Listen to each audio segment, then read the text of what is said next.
Okay, so getting right down to business, we're going to be talking about, in this video, what I would like to call the WOP method.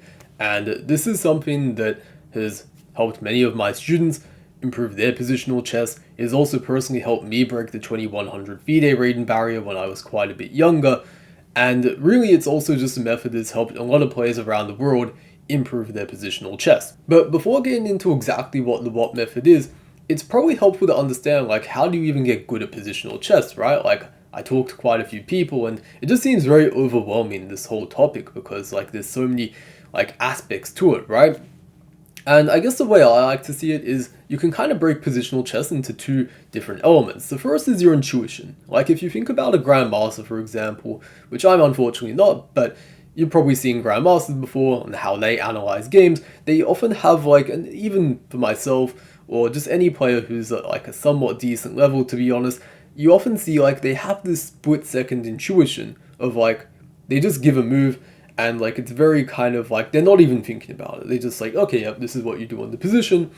And this is really something that is difficult to teach, to be honest. And especially in like a single video, it's something that you develop over time.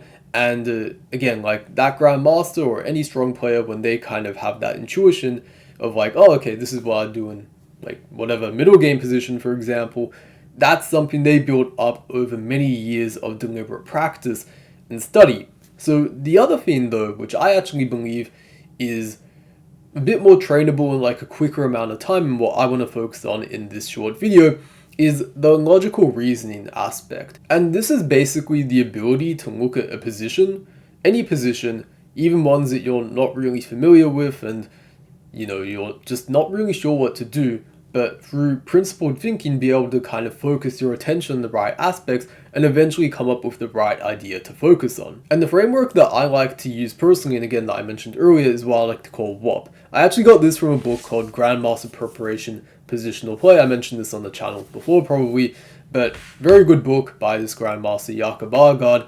In the text though, he essentially outlines these three questions, and now he doesn't call it WOP technically as an acronym. I just thought it's somewhat memorable, so that's why I'm calling it. And it's basically this sequence of questions you can run through to, again, focus your attention towards, in this given position, what are the most important things to be focusing on. And it's, what are the weaknesses, what is my opponent's idea, and what is the worst placed piece. Oftentimes when you're referring to the weaknesses, you're thinking about your opponent's weaknesses, maybe you can take advantage of.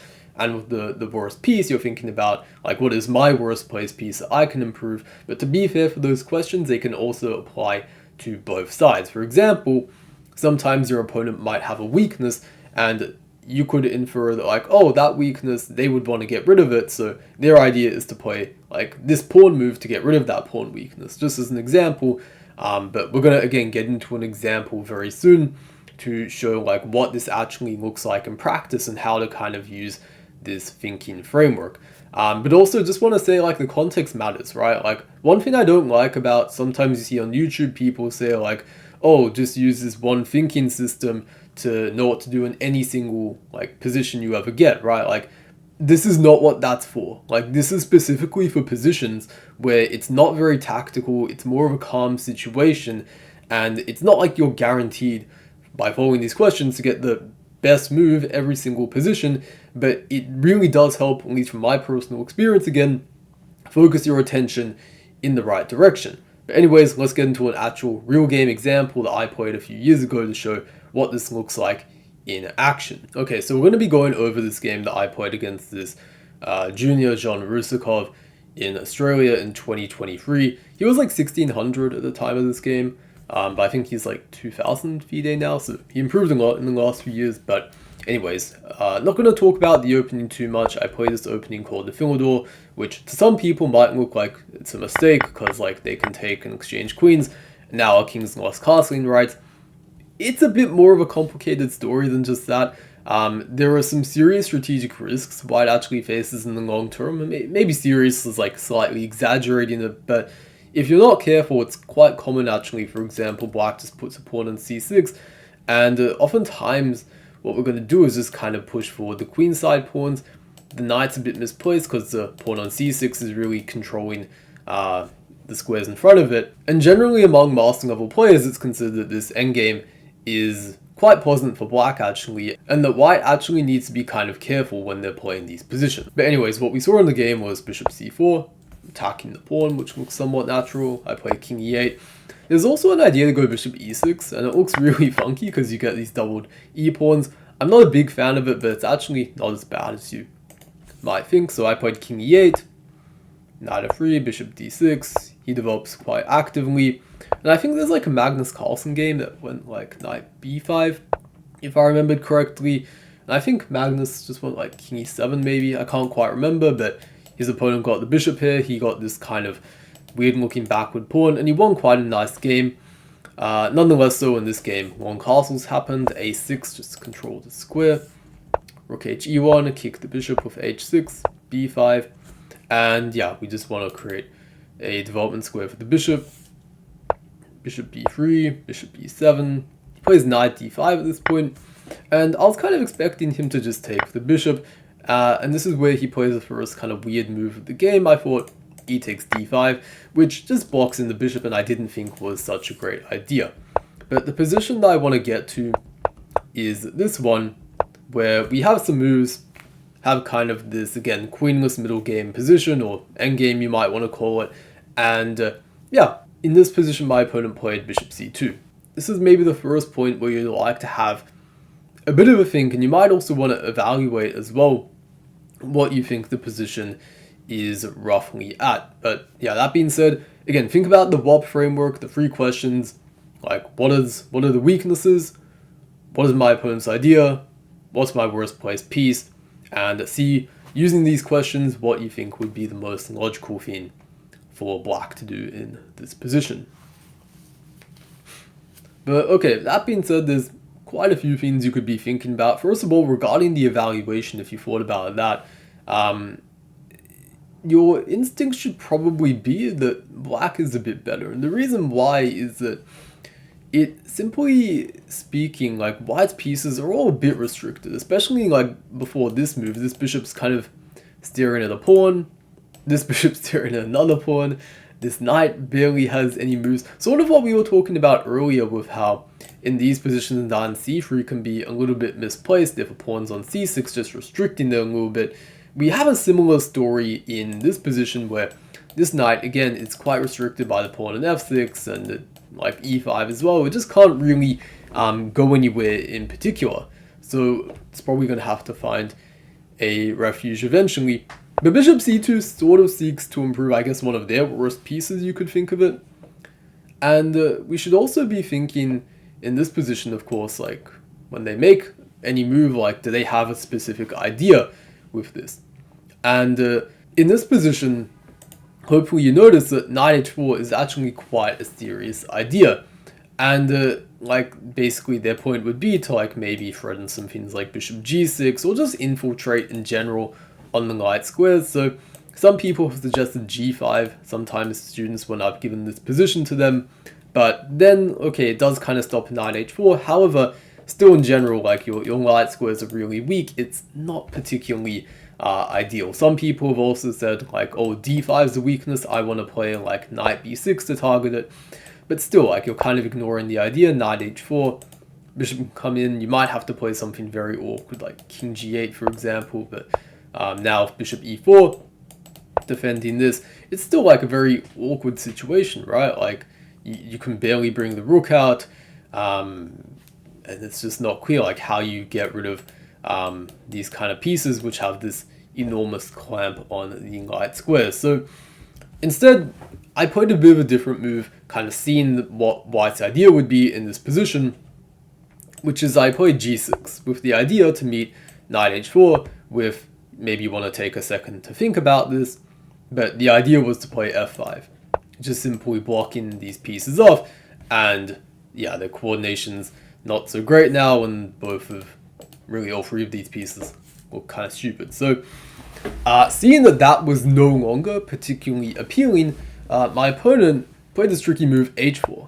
And again, you might want to be just think in this position, like what would you do? So again, I'll give you an opportunity. Think about 3 questions again if you've forgotten them. Weaknesses, opponent's idea, worst placed piece. So yeah, hopefully you figured out in this position that, well, first of all, like if you insist going f5, well, we weren't really threatened on g6 anymore, so we don't have to play that. But also if we did, like they would just get h5, and then they would be breaking our structure down, because if we took, they would take, and if we pushed, they would also take, and then we're just down a whole pawn for not really much. So we have to really change our plans. We also can't just carelessly go like, let's say we just played a5, tried to like start something on the queen side, they would play h5, and if we took, because I mean push, there's like bishop g6 and they win an exchange, but if we took this, then now they would play knight h4 again, and there's again no longer any f5 stuff, our structure's all broken up, and they have all these squares to infiltrate on. So hopefully you recognize h5 is their idea, and instead prevented all of this by just going h5 yourself. And now we don't really have to concern ourselves with knight h4 so much, because the pawn's just occupying the square. And although our pawn structure looks a little bit weird, we have to remind ourselves that queens are being traded off the board, so we can kind of get away with these sort of like kind of weakening looking pawn moves, right? Because if you imagine, right, queens were on the board and our pawn structure looks like this, they'd probably just sacrifice a bunch of pieces and shred up our king. So, but after this, right, as I was saying earlier, like if you really just look at white's pieces, it's incredibly difficult for them to do much. The pieces are just kind of staring into nothingness. These rooks also aren't too promising. And although you might think a similar thing of black's position, it's incredibly important to note that from like a strategic point of view, black is the only person with only player with a pawn break. You know, we can actually go like a5, b4 and break through on the queen side, whereas white on the other hand is basically completely incapable of, you know, generating some sort of real counterplay with some sort of pawn break. Like it would take a long time to get some sort of like f3 g4 thing going. They have all these pieces they need to get out of the way first. f4 also is very difficult without covering that square. So in the game what happened was my opponent tried to play bishop b3, but I don't think there was really a clear idea, to be honest. He played rook ed2, knight c5, he jumped back now. I'm not sure I would have actually taken it, but okay, that's what he did regardless. b4, and if he takes at this point, then the a file opens up for black's rooks. If he does nothing, he just keeps attention, will probably take and create a bit of a weakness there. So he played c4, and now black plays a4, just keep marching ahead. If nothing is done, we'll probably break through with b3, so they create the kind of tension here. And again, you might want to take a little bit of a think, how would you play with black in this position? And so at this point, we hopefully have an understanding that we want to use the a file. Like if we just push a3, that would be a bit of a bonehead move, because now we block up the queen side, which is where we were supposed to be playing. We could also take and then go rook a8, but there's really no rush to take. Because if we just go rook a8 first and they take, that ruins their pawn structure. A knight's going to be infiltrating, or if they take it, that's just to our benefit. They're activating our rook and they lose that bishop, which maybe you could say is a bad piece, but it's a bad bishop also that has the potential to hold together their bad pawns. So yeah, rook a8, king b2, again, take a small thing, how would you play? And the idea is rook a6, again, not rushing to release the tension, just seeking to improve and bring in our worst placed piece, which is this rook on h8, and try and infiltrate again on the a file. So rook a1 was played, rook ha8, they are trying to defend, and this is going to be the last moment that I ask you again to just think like, okay, things are looking pretty good in this position. Like we've doubled up on the a file, we've gotten these pawn breaks on the queen side, but like they're still kind of defending this, right? Like what do we actually do about that? And so yeah, try to have a think about again the WOP, so weaknesses, opponent's idea, and what is our worst placed piece. So yeah, think about this and then we'll discuss. So hopefully you've had a think though, and pretty much what I did in this position is I was literally thinking about these things. Actually, pretty much what I decided on was, well, first of all, I guess breaking this down. So like if we just take a bunch, it's not really getting anywhere. They're kind of holding the position together with the the bishop there.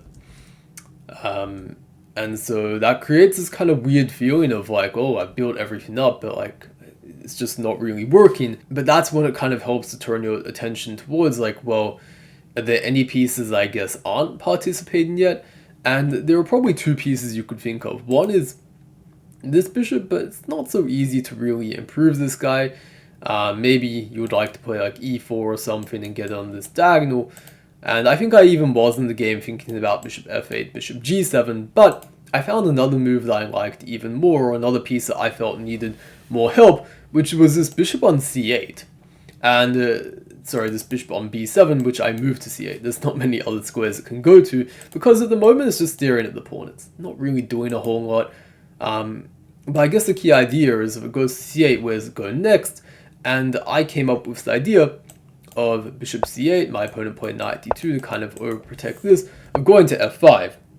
And the point now is if they just like keep the tension or something, we're gonna take, and if they let us take there, then I mean it's going to be very hard to hold together the a file. It's just, well, the a2 pawn is just going to drop.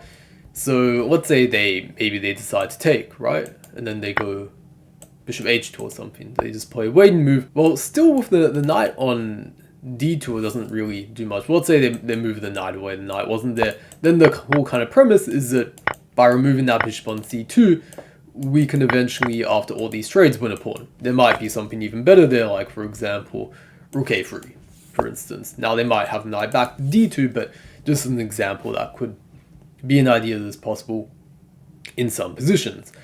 Another thing, though, is, like, let's say they just kept the knight there, which is probably more logical than hanging a pawn. Let's say they go f3.